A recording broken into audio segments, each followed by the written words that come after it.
Your beautiful smile, your beautiful life are waiting for you to shine bright. It's never too early. Did you know enrollment for the New You to Renew You workshop is now open? This workshop is starting July 7th, 2022. We are delivering to you 90 days. That's 13 weeks of group coaching where we will set goals that you can start putting into action now. Discover the passions that are burning inside you. A self-reflection to fall back in love with yourself again. You're going to detoxify your relationships to allow you more time, freedom, and self-love. It is time to make massive changes in your life, in your confidence, and in your mindset. If you enroll before June 10th and you live in the U.S. territories, we will mail you a physical copy of the workbook along with some other surprises to jumpstart your success.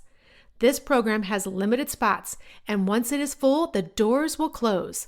There's a link in the show notes to enroll, or you can visit www.michellebarris.com. Welcome to the Mindset Great Podcast, a show for midlife professional women who want to rediscover their confidence so they can change their lives personally and professionally. If you are an action taker who is ambitious, goal-oriented, and driven, this podcast is for you. Our conversations are going to walk you through the latest strategies to build your confidence, identify your goals, discover your passions, and mindset tools to allow you more time and freedom to live the life you want. As an executive professional, you deserve to find something that you love and to create a broader impact, and I want that for you. I am your host and executive coach, Michelle Barris. I am a retired police sergeant, high six-figure small business owner, registered nurse, and founder of The Great Method and the Mindset Great podcast. More importantly, I'm on a mission to change one woman at a time. Join me each week as we engage in topics and conversations with empowering women just like you. I offer executive coaching, group coaching, and corporate-based workshops. Let's break through the barriers of imposter syndrome and rediscover your confidence to change your life personally and professionally. So sit back, grab a pen and paper to take notes, and let's dive in. Your beautiful smile, your beautiful life are waiting for you to shine bright. It's never too early. This episode is brought to you by MB Consulting, and if you are an introvert and you have been wondering how you can embrace your awesomeness and be inspired by another fellow introvert, then you're going to want to tune in to today's episode. Fellow introverts Beyonce, Viola Davis, and Naomi Osaka are stellar examples of what's possible when we lean into our introversion and use it as a means to show up with wholeness and boldness. Today, I bring to you this interview with Jacqueline Shaulis. Before I read the intro and we dive in, let me say the quality of the interview may have a couple glitches here and there, but the overall message is deliverable. With that, let me introduce you to this astounding woman, Jacqueline Shaulis. Jacqueline guides introverted women of color to get seen, heard, and respected by embracing their awesome.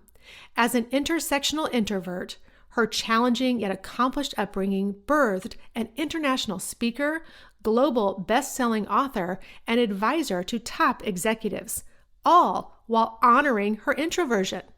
Her Embrace Your Awesome message wows audiences in over 20 countries and is featured in Forbes, The Washington Post, Dr. Oz, TEDx, Yahoo Finance, and The Female CEO. And with no further ado, let's listen in with our interview with Jacqueline. Okay, everyone, welcome back to the Mindset Great podcast. In today's episode, we're going to talk with motivational speaker and author Jacqueline Shaulis about guiding yourself to get seen, heard, and respected by embracing your awesomeness and communicating with wholeness at work, home, and beyond. Grab a pen and paper and let's jump right in to talk with Jacqueline and about how she guides professional women to embrace their awesome. Jacqueline, welcome to the Mindset Great podcast. Thank you for having me. I am looking forward to this conversation. I am super excited to have you on. As I was telling you earlier, before we actually started recording, I had entries come in for guests on the podcast, and I had actually handpicked you to come on because when I was reading everything about you and how amazing you are, You just spoke right to me. Like you were reading my soul, and really just every word that you said resonated with me. And I can't wait to share that information with our guests today. I think that will be just so empowering to them. So thank you so much for being here again. Let's Yeah, absolutely. Like no pressure. Yeah, no No pressure pressure at all. whatsoever. Now I'm getting nervous. So let's start out with your background. Tell me, as how'd you get into this? You became a teenage published author, and just really let's just inspire our listeners with how you got started in all of this. Sure. So my journey started in childhood. As a kid, I knew exactly what I was going to do in the world. So I had a vision of who I was meant to be. And when in kindergarten, when other people wanted to be like a doctor or a lawyer or fireman or any of that, I wanted to be a New York Times bestselling author. So I had very big aspirations as a very tiny child. And I very clearly saw and knew that I would be speaking in front of hundreds of people. I knew I would be traveling the world. I knew I would be writing these impactful books. But I also knew that I like having my time in solitude to just think and reflect and ponder. I am perfectly happy with observing how everyone else is interacting.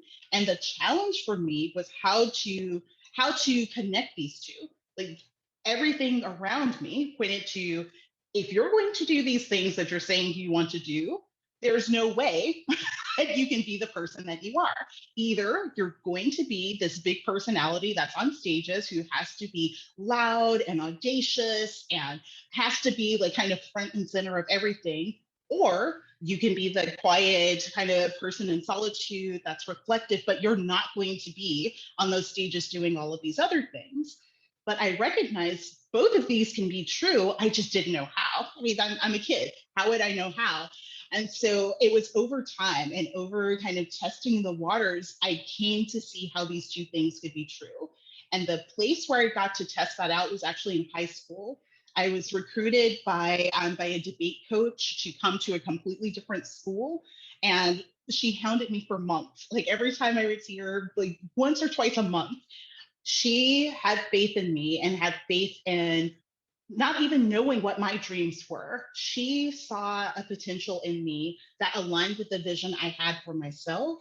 And so when I was given this kind of blank check to create kind of whatever I want to in this totally new environment, I decided to just see what it was like to be that mind me. That I have a very clear vision of who I am. If I am that person, and I am, what would that person do?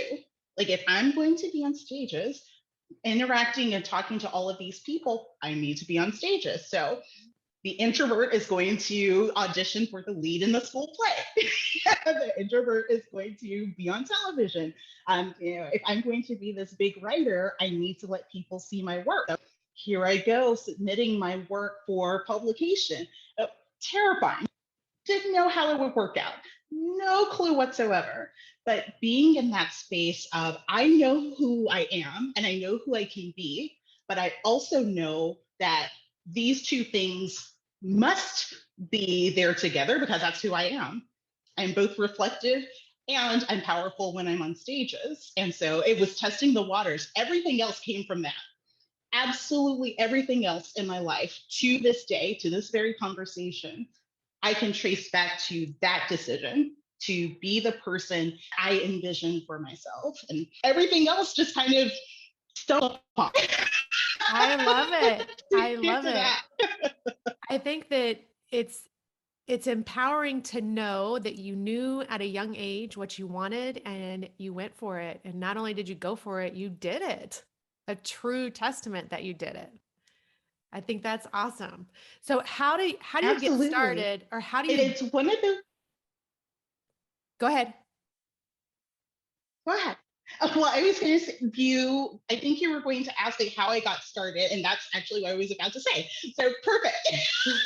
Perfect alignment. I think for me, the first step was just simply recognizing that these two sides of me could coexist. I am the introvert of a family of extroverts on both sides of my family. I am the lone one who's like sitting in the corner, reading books quietly. I'm also who travels. Like people in my family don't travel. They our big family vacation was going from Dallas, Texas to Austin, Texas. So for me to want to go to all of these countries and plan for that, that was not in the cards. It was simply a matter of, I know that these things are true. What if I just played around? What if I just tried it out? Let me see how this goes. And being in that space of, okay, this is true. Let me see if this particular step will get me towards it. That is still what I do to this day. That is what I teach my clients. That's what I teach my kid. That's what I teach my nieces and nephews. To be in that space, recognizing who you are first and foremost, and then just playfully, just with a spirit of lightness to see, okay, maybe it works out, maybe it won't. You're going to be closer to your goal than you are far. So how do you just, let me see where this goes. I think this is the right step. Let's see. So for me, you seem very extroverted. For those who don't know you, just because you're so bubbly and so outgoing and in every way imaginable. How do you guide an introverted woman who is struggling to unfulfilling perfect on paper life? How do you guide them? Well, there are a couple of things there. There's one with around introversion, because people tend to think, they hear the introvert, tend to think of someone who's quiet, who's shy, who's antisocial, and none of those things have anything to do with it. You can be a social extrovert. You can be a shy, even social anxious extrovert. Introversion is just the descriptor for someone who internally processes stimulation. And so for introverts, they externally process stimulation. And so as an introvert, I need time away from stimulation in order to make sense of my world. I notice everything. I notice what's said, what's not said, how the environment is, how people react. I have my own thoughts about the environment and what's being said. Should I respond? Shouldn't I respond? All of these things. And I'm not just the only one. That is typical experience for introvert, where we have all these plates we're juggling with every interaction. And so we need time away from that stimulation to process our world. Now, our reversal of that, because simply the way that we process stimulation, we can be in these big personalities. We can be these people on stages, and we can have this big impact without having to sacrifice who we are. And the way that you do that is by first recognizing that your introversion is a gift.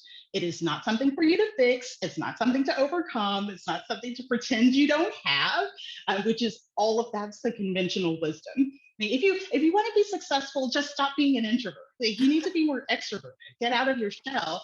And I always describe it. It's like telling someone, "Oh, if you want to be successful, just take off your arm. You just take off your arm, you'll do great."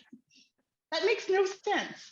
Right. Whereas introverts, that line of advice, it's the same thing. Absolutely nonsensical.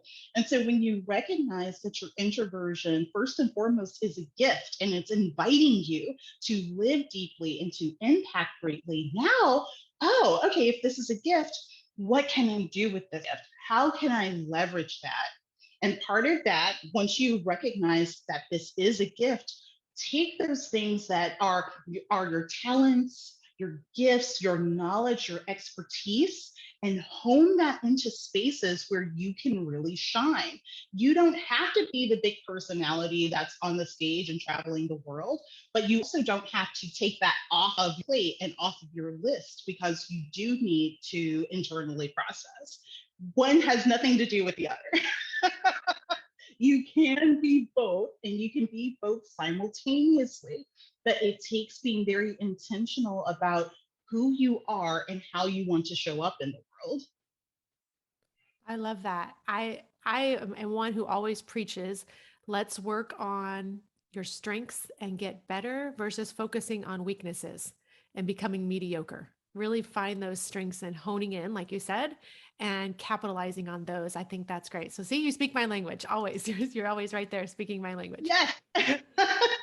So let's talk about this term I love that you use, embracing awesomeness.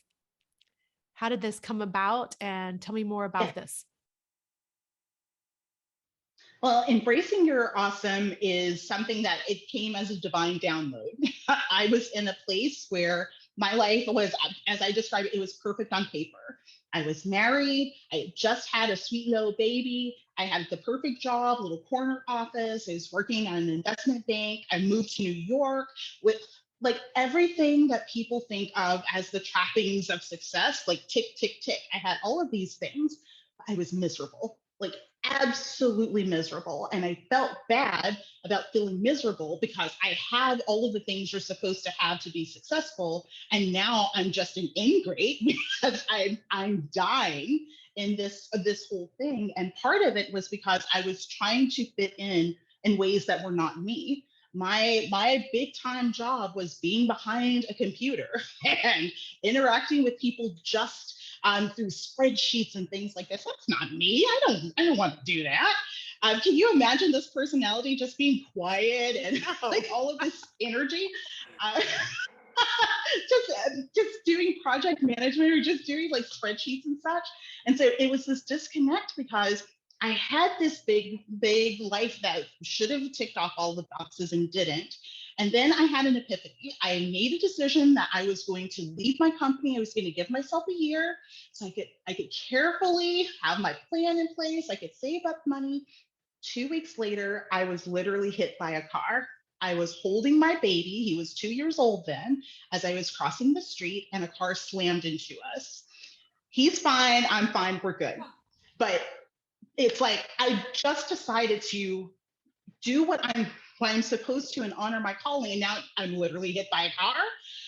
And in that time, it took me to convalesce because I ended up needing surgery. I had to relearn walking. I had to do all of this. I couldn't do anything. I couldn't even do the work that I was meant to because I was on disability. And so I just had to be there. I just had to be. And in that space of just being, I got this divine download of embracing your awesome. And awesome is an acronym. It stands for Amazing Works of Expression, Serving Others with Maximum Enjoyment. And so this necklace is actually my logo, and this was the image that dropped into my spirit that this is what I needed to share with the world. And so the first part of that for the amazing works of expression, it's honoring all of the ways that you show up in the world, that there is beauty and light and additional facets for your light to shine as a mother, as a sister, as a friend, as an introvert. All of these labels that they have, they each give us a different facet for our light to shine. And what so many people do, and especially the women that I work with, we cut off who we are to fit into a particular space. So when we're at work, we're only that work person, but somehow we have to cut off being a mother, cut off being an introvert, cut off all of these pieces. But we are cutting off our awesome when we do that. So honoring our amazing works of expression is the first part. The next part is serving others. And that is a recognition that our life is a lesson. And it can be an aspirational tale or it can be a cautionary tale, but it's a lesson nonetheless. And so recognizing that just our being, our existence is a service that we are able to impact and influence because we exist, and being mindful of that type of power that we wield. We have all been influenced by people we'll never meet, we'll never talk to, we'll get to tell them that they changed our life just because of how they existed. We are also that person to someone. So recognize that we serve others through our life. And the last piece, the ME in awesome, is maximum enjoyment. And that's incorporating these spaces where we can live our lives for our own desire, for our own delight, our own pleasure, our own joy. Because when we are coming from a place where we have that joy, it then becomes the light that is able to transform everything else.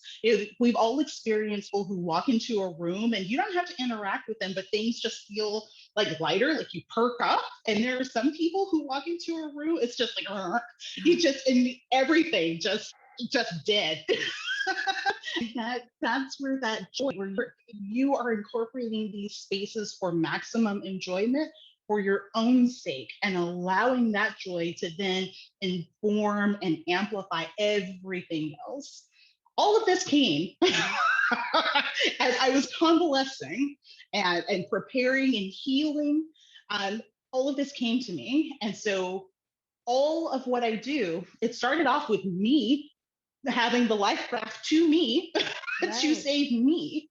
And as that began to help me, it's like, okay, well, I'm meant to share this with other people. Okay, I know you. How about you try this out? How about you try this out? Oh, this worked for all of you. Well, how about the come? And it builds upon itself in that way. And so embracing your awesome is now it's the baseline philosophy to everything that I do because it is so fundamental. It's so simple, but it's so complex. And if you are able to if you're able to tap into it, if you're able to tap into the fact that you are awesome by default, that's your baseline, everything else is extra. It shifts you and it frees you in a way that allows so many other people, even generationally, to be helped and served and really create that space for them to then be that pebble that creates the ripple effect of change as well. So let me just back up a little bit. I know that you started in Yeah, the years as a teenager writing and doing all of those amazing things, but so you got hit by a car. I think that's just wow. So that's actually for me, I yeah. guess the starting point for when embracing awesome actually took off was after that event in your life. So how long have you been on this journey then from that point? So our listeners kind of have an idea of something doesn't just happen Right. overnight and how long you've actually been doing Oh all no, of no, no, no. it. All of I made the decision to and started kind of dabbling in consulting and speaking in 2008. And I was doing this part-time. Like before, I'll take us one more step back. When I had this kind of perfect on paper life that was killing me, I knew I needed an outlet. I need some place to just be me.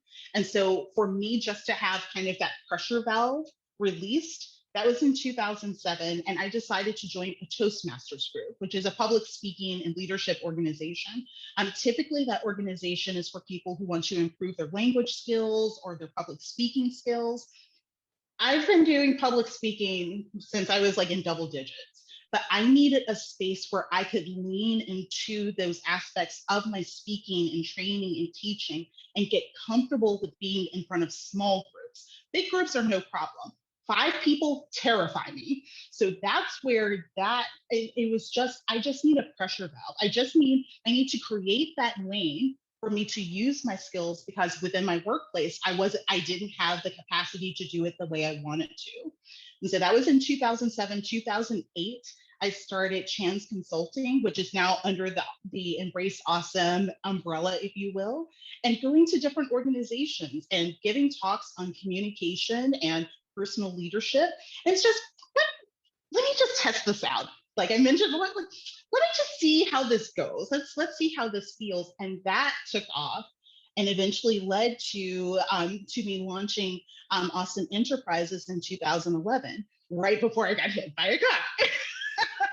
And so even after that time of really, it took about a year or so, about a year and a half to mostly heal up and recover from that before I could go try to be normal. It's like, oh, okay, this was great. Okay, let me still try to hold on to like this job that there's like benefits and all of this. Like, no, this is not for you, lady. This is not where you are to be. It has served its purpose. It has served it well.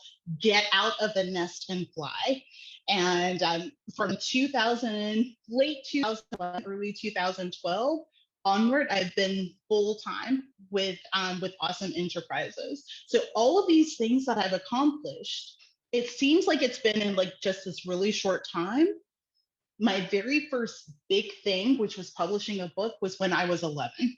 So from year 11 of life onward, there has been this continuum of unfolding and different aspects and different stones along the path have been laid across all of those decades, which I won't say how many decades, but enough, more than one, enough to be plural. So we could say that, all right, so you started at age 11 and you're the author of 25 Yeah. books. and you travel all Yes. over the world speaking about your upbringing and how you transform lives. What is one thing that you really remember about this experience that you've taken with you thus far? Mm. Oh, that's a good one. I mean, really for me, just being in that space of play. Like there are things that you aspire for and things that you want. And what I found is the more that I try to chase it, the farther it goes away from me and the faster, which is extremely frustrating. But when I'm in that space of play, it's like, let's just see how this goes. Like, let's see what happens. I'll try this out. Maybe it'll work out, maybe it won't. That type of approach with like a lightness and like a playfulness, it opens up so many possibilities where it's not just the thing that I'm wanting that I eventually receive, but there are all of these other benefits, all of these other people that I get to help and interact with and be helped by along the way to that thing. And so that's the biggest thing, just being in that, oh, let's see what happens kind of mode. As I'm making those steps and strides towards the vision that I have. Is there's still things that I envisioned for myself way back then I haven't ticked off yet. I have 7 global bestsellers, but I have not been a New York Times bestseller yet. That's still on my list. There's still places in the world I haven't gone to. That's still on the list. But being able to have that kind of, let's see how this goes. That's the biggest thing. That's the biggest thing. Well, I have no doubt that you will one day be on the New York Times bestseller list. I have zero doubt that that's going to happen. It's going to happen. It's going to happen. I don't know how. I don't know when. I don't know under what context. Don't know any of that. I just know absolutely that it will happen. Like with everything else in my life. I look very forward to reading what's on that list when you're there. Tell me about these 3 questions that you need to answer as an introvert to embrace your awesome. Absolutely. So I call this the awe approach. And these are the 3 questions that you need to answer whether it's in the workplace, within your personal life, to navigate and leverage your introversion. So the first one is, am I allowing myself to shine? One of the things that we introverts tend to do because of what we're given as context is that we tend to dim our lights or not really approach what we can do with the same fervor, because if you're an introvert, you can't do dot, dot, dot. But if you are allowing yourself to shine, then you are creating those spaces. You are finding those opportunities. Like I mentioned, for me, it was joining this public speaking group, not because I needed public speaking help, but I needed an outlet. I needed that place to shine. So that's the first question. Am I allowing myself to shine? If you're not, find or create opportunities for yourself to shine. The second question is, who exactly am I trying to be? And this is for you to remember that you don't have to fit into someone else's expectations of who you are. Again, for us introverts, many of us don't want to deal with conflict. We don't, because then we've got to talk more, we got to do all this explaining, and we've got to like do even more juggling than usual with our internal processing. But if you are constantly diminishing yourself or trying to cut off parts of yourself in order to fit what someone else says is acceptable for you to do and for you to be, 1, you're not going to be happy. 2, you're going to sabotage not just yourself, but sabotage those that need you and who are waiting for you, because you are not bringing all of you to really to the forefront. And also, you're going to find that you're looking back and there are all these things you coulda, woulda, shoulda, but they didn't happen because you were fitting someone else's mold. So if you are asking yourself, who exactly am I trying to be? What you want to do is reframe that to, what is that vision of yourself? We all have this idea of like, if all things were possible, this is who I would be. That's the person you want to lean and work towards. That's the person that you want to craft yourself toward, even if it's in small incremental ways. So that question is, who exactly am I trying to be? And then if you're not being yourself, going back to that mind, that person who is ideal, and leaning into taking steps towards that person. And the last one is exactly, why am I saying yes?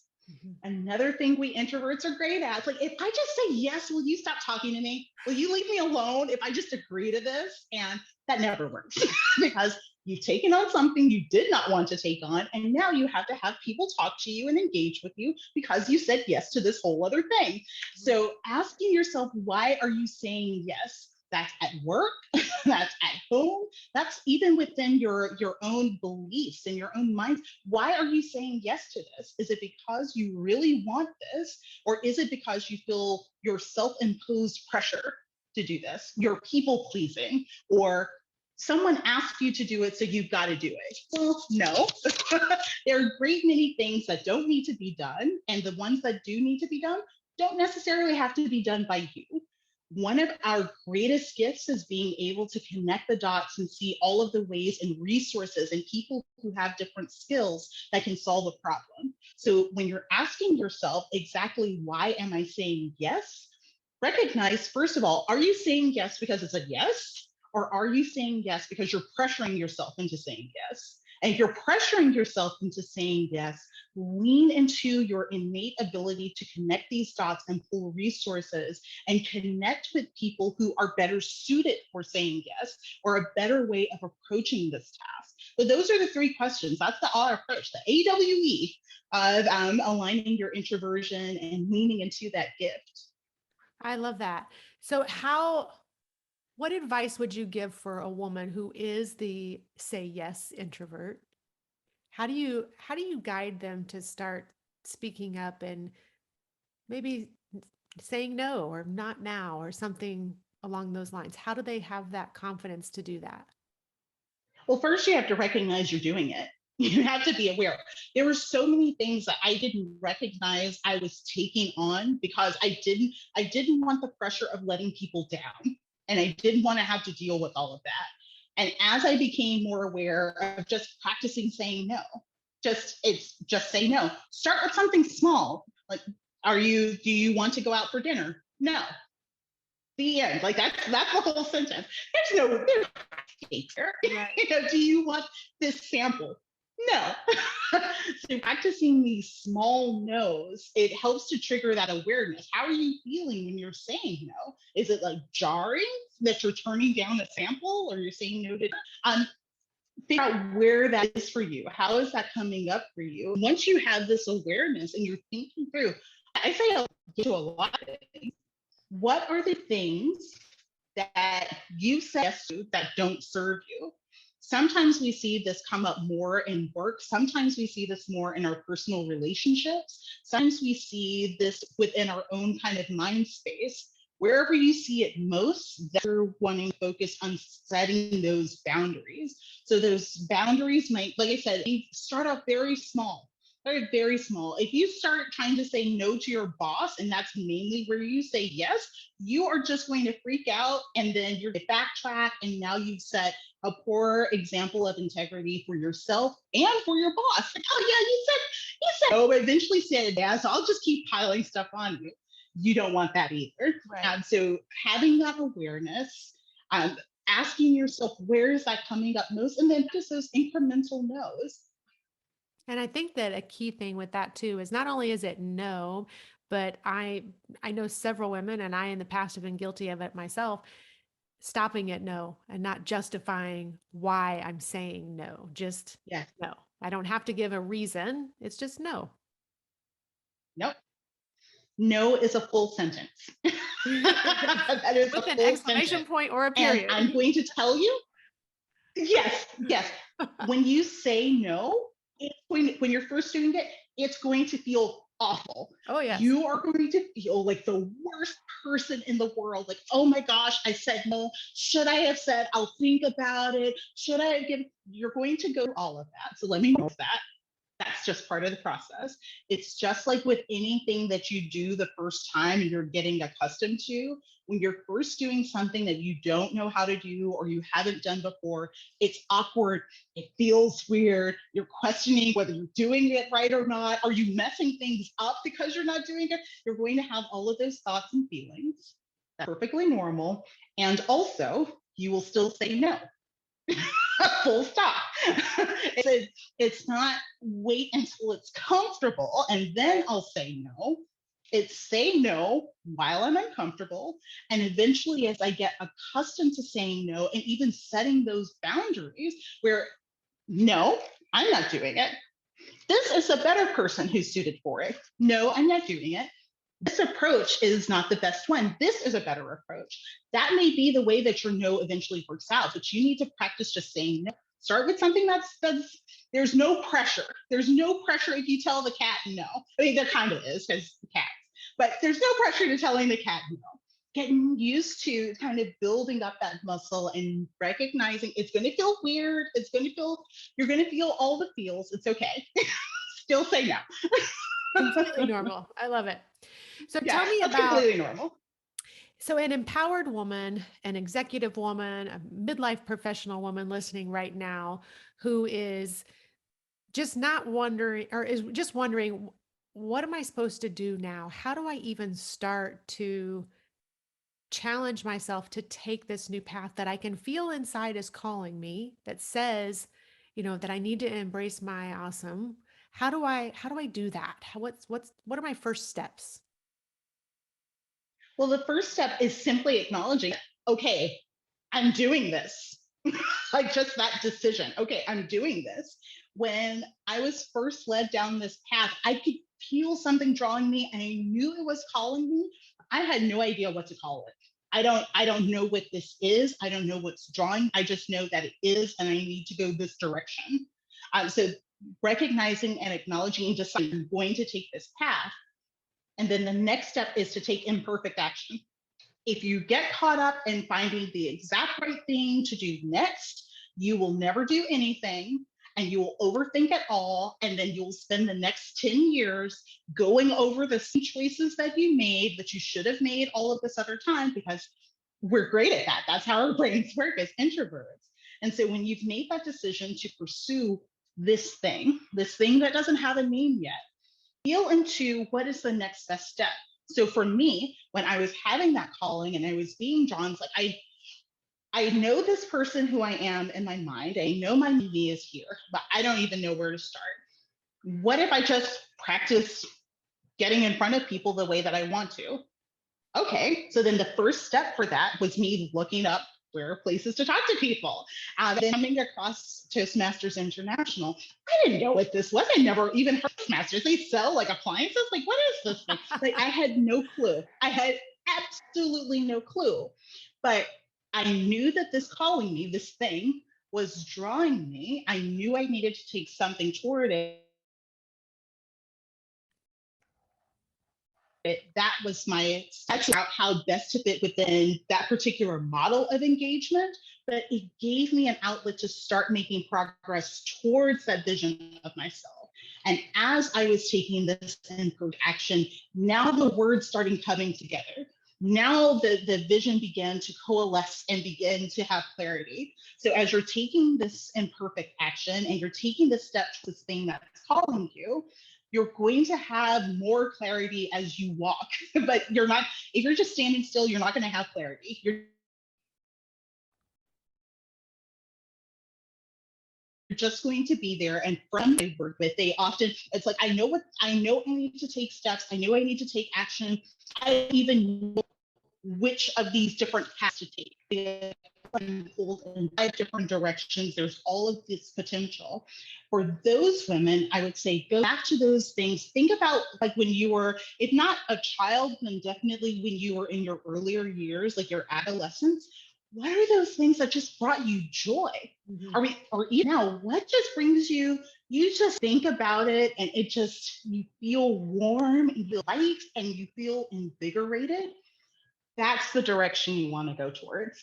Even if it's completely different from what you've done, even if it is like the opposite, complete opposite of everything that you've known, that's the direction you want to head toward. And just be in that space of, let me see what happens. I think this is the right way. Okay, let me go down this path. I think it's right. Maybe it isn't. Let me just take a step and see. And allow yourself time and patience, because so many people think, oh, I've been at it for 2 months and nothing's happened.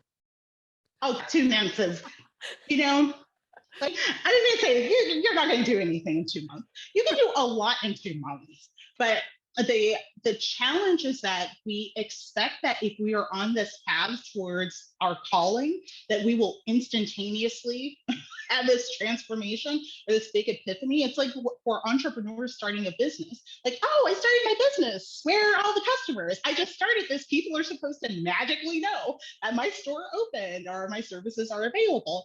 And no. So you are making steps towards that. But exactly what you said, Michelle, give yourself the space and grace to have time for that. It took time for you to craft this life that you're in. It took time for you to build this perfect on paper life. It will also take time for you to lean into who you are. That doesn't mean it has to take a long time, but it does take some time. So give yourself patience to let the dominoes fall. Right, absolutely. So now you're helping organizations embrace their awesome. Not just women, you're helping organizations as a big whole. How would someone Yeah. who's looking to get started embracing the awesome in their organization go about contacting you to begin? Well, you can always go to iembraceawesome.com. That's my online base for everyone. And for contacting me and being able to see the work that I'm doing and how best we may be able to play. As far as just from an awareness, like you are aware that this needs to happen in your organization. Now what? Besides contacting me, you also need to be clear, or at least clearish, I should say, on what exactly this means to you. One of the challenges is that for organizations, they'll think, oh, well, if we have a set of leaders who go through your program, they're just going to magically be like, I don't know what they're thinking. Like they think there's going to be some magic. Like I'm not magic. If I were magic, I'm doing a lot of things, a lot more than I'm doing now. I'm doing a lot. I'm not magic. Magical, but not magic. And so recognize what specifically is that want to do. Is this a matter of helping your employees to bring their best to what they're doing? That's great. But recognize as they're bringing their best, that is going to morph your organization. There are going to be people who do really in these positions. That's not who they're meant to be. And so being comfortable with kind of this messy middle as your organization is being that's awesome to the forefront. Also recognizing that this is not, like we spoke before, an instantaneous process. It is a process. It's not a finger snap. And so it's going to be an evolution, and being comfortable with that evolution and recognizing that over time, everyone is going to be better for it, but it's not going to be a wave, a Harry Potter one. Oh, I wish. Oh my gosh. Yeah, right with me. If I could just wave wands over people and just, if I could tap into that. You got the charmed necklace on. I thought for sure there was some magic in there. That's like I come, I wave my hand, a portal opens, and when you go through, magically everything is fixed and it's a utopia. Oh gosh, I wish. That is We not how it mentioned works. twinkle our nose or something like that. Oh, right there. Like, yeah, your company is instantly awesome. Yay. Yeah, it doesn't work that way. We're dealing with people.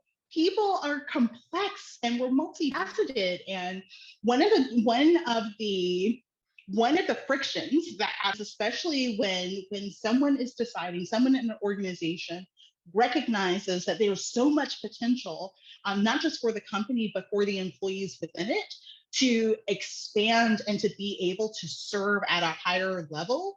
The friction comes with this kind of perception that one things will be instantaneous, which how could it be? Or the other kind of challenge is that there's only one way to show up successfully. And that's not true either. Thank God that's not true. Because if there's only one way, that leaves all the rest of the realm of possibility out of the equation.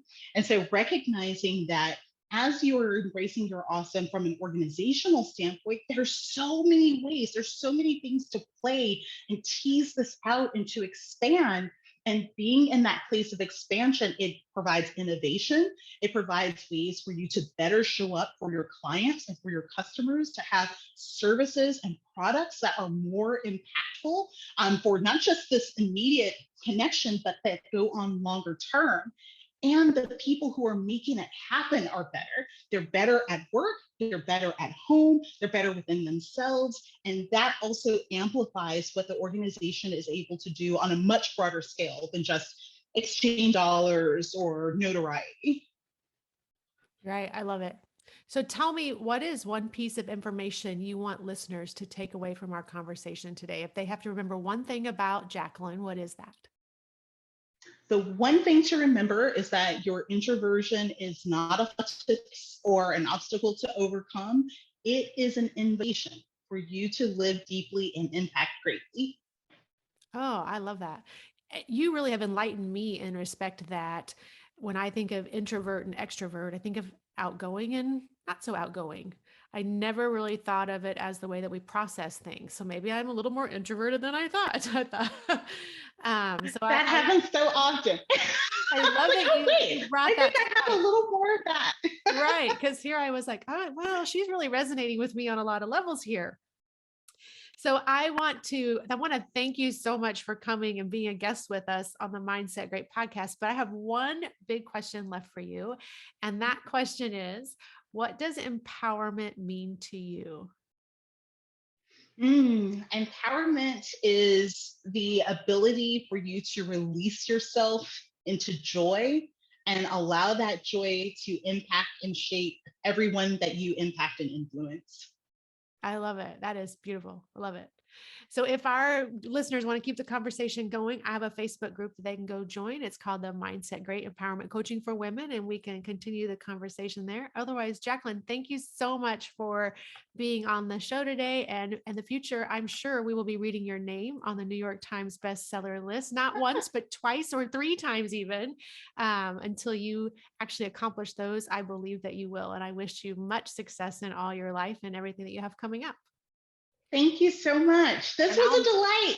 Yes, that's so fun. And I'll make sure in the show notes to link up all the links that I have for you so that people can contact you and reach out and get more Jacqueline in their life so they can embrace their awesome as well. Because I love the message and everything that you represent and bring to the table. I think it's beautiful. So thank you for being so empowering to me and for listeners today. Thank you.